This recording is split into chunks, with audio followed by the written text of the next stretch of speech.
Welcome to this explainer. Have you ever hit a massive career milestone, maybe a big promotion, a flashy new title, or that level of authority you always thought you wanted? Maybe you finally landed the corner office, or got that huge bonus check, but instead of feeling joyful, you just felt this weird, unexpected emptiness, like a profound sense of burnout? Well, if that sounds familiar, you are in exactly the right place. Today, we're diving into a really fascinating intersection between ancient astrology and modern behavioral finance. Specifically, we're going to look at the astrological placement of Ketu in the 10th house and how a deep, persistent search for inner purpose can seriously impact your real-world wealth management. So I want you to really think about this for a second. Are you consciously planning your financial future, or are you just quietly drifting as your career changes direction? It's incredibly common to feel a sense of career detachment, to wake up one day and realize that chasing promotions just isn't bringing you any joy. But while validating that search for deeper meaning is super important, there is an underlying financial reality that we absolutely cannot ignore, because when your ambitions drift, your financial planning usually drifts right along with them. Okay, let's dive into this. Here's our roadmap for today. First, we'll unpack the career detachment dilemma. Second, we'll see where astrology meets behavioral finance. Third, we'll uncover the hidden cost of drifting. Fourth, we'll talk about prioritizing purpose over prestige. And finally, we'll wrap up with aligning meaning with wealth. Let's start with Section 1, the career detachment dilemma. This is where the core conflict lives. It's that strange, quiet friction of hitting a traditional benchmark of success, but finding out it rarely gives you any lasting satisfaction. It's basically a tug-of-war. On one hand, you have the 10th house, which represents everything we traditionally associate with worldly success, right?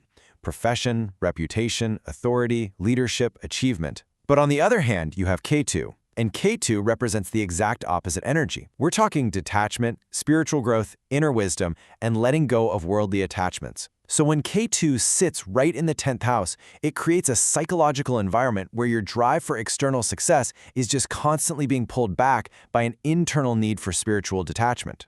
Because of this specific placement, you kind of develop a mindset that constantly questions whether external success alone can ever truly create fulfillment. It is completely natural for someone with this chart to look at the corporate ladder, look at all the hustle culture around them, and just feel totally detached from the value of chasing those achievements. You might spend 10 solid years grinding for a VP title, finally get there, look around the boardroom, and ask, wait, is this it? That hollow feeling? That's the detachment speaking, pushing you to look deeper. Moving right along to Section 2, Astrology meets behavioral finance. Now, you might be wondering, what on earth does spiritual detachment from ambition have to do with my practical bank account? Well, it turns out it changes absolutely everything about how you manage your money. Take the concept of present bias, for example. It perfectly mirrors Ketu's energy. Present bias is a huge behavioral finance concept where today's emotions and immediate needs completely overshadow tomorrow's long-term financial realities. Think about it. If you're emotionally unsure about where your career is heading today, your brain is going to prioritize the immediate need for a career change or just an escape. And because of that, you are highly likely to completely neglect the 20-year financial planning you desperately need for retirement tomorrow. We compare these two disciplines directly. It's actually fascinating. Astrology, specifically that influence of Ketu, encourages exploration. It reduces your attachment to fixed ambitions and pushes you towards spiritual growth. But behavioral finance, that requires structured strategies. It heavily warns against reactive decisions and relies entirely on consistency and planning. It's such an interesting clash because it shows exactly how your spiritual journey can accidentally sabotage your compound interest. The big takeaway here is that yes, your search for spiritual purpose is entirely valid, but long-term wealth depends heavily on consistency. Consistent financial habits almost always matter way more than occasional bumps in income from a career path you might just end up abandoning anyway.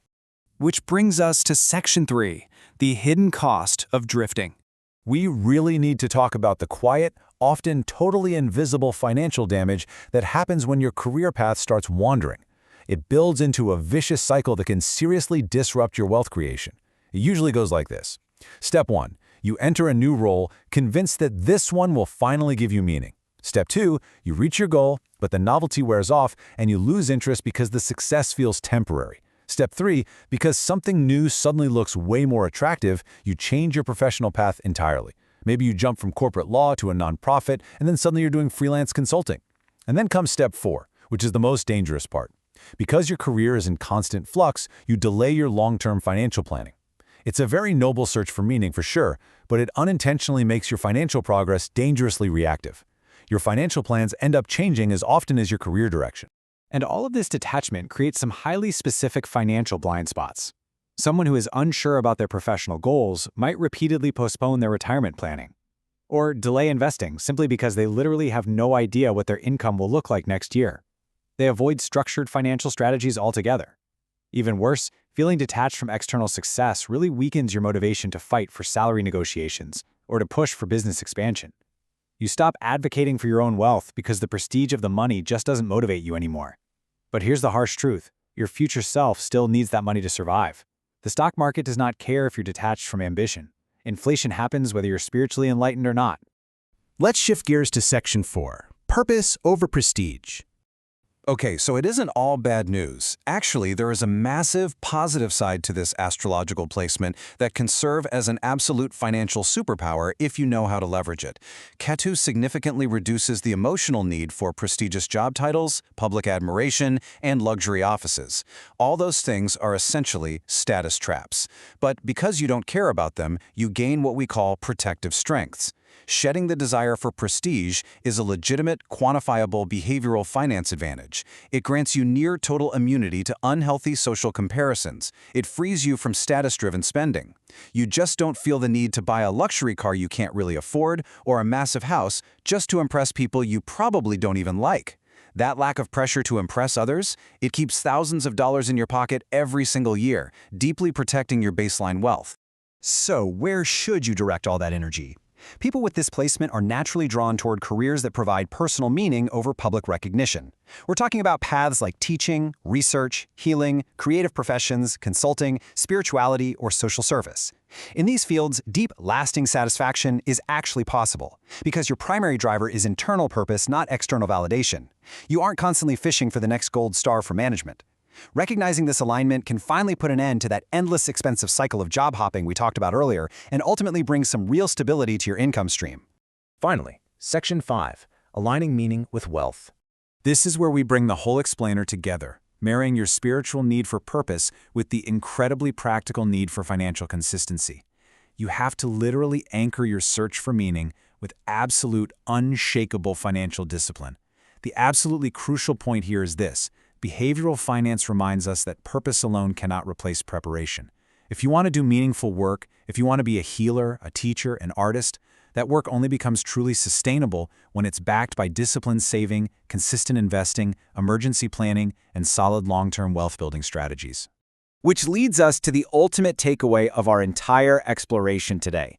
As the source material beautifully puts it, lasting financial freedom does not come from chasing every promotion or abandoning ambition altogether. It comes from aligning meaningful work with thoughtful financial planning. That is it right there. That is the delicate, perfect balance you are trying to strike. You definitely don't have to sell your soul to the corporate ladder, but you also cannot just abandon your financial responsibilities in the name of spiritual detachment. So, I want to leave you with one final, powerful thought to chew on. How will you build a future where your search for purpose and your need for financial security grow together instead of constantly competing with one another? Your career path absolutely does not have to look like everyone else's, but your commitment to your own financial security has to remain unwavering. Tap into that protective strength, step far away from status-driven spending, find your meaningful work, and fund it with smart, disciplined strategy. Thank you so much for joining me in this explainer, and I truly hope this empowers you to redefine success entirely on your own terms.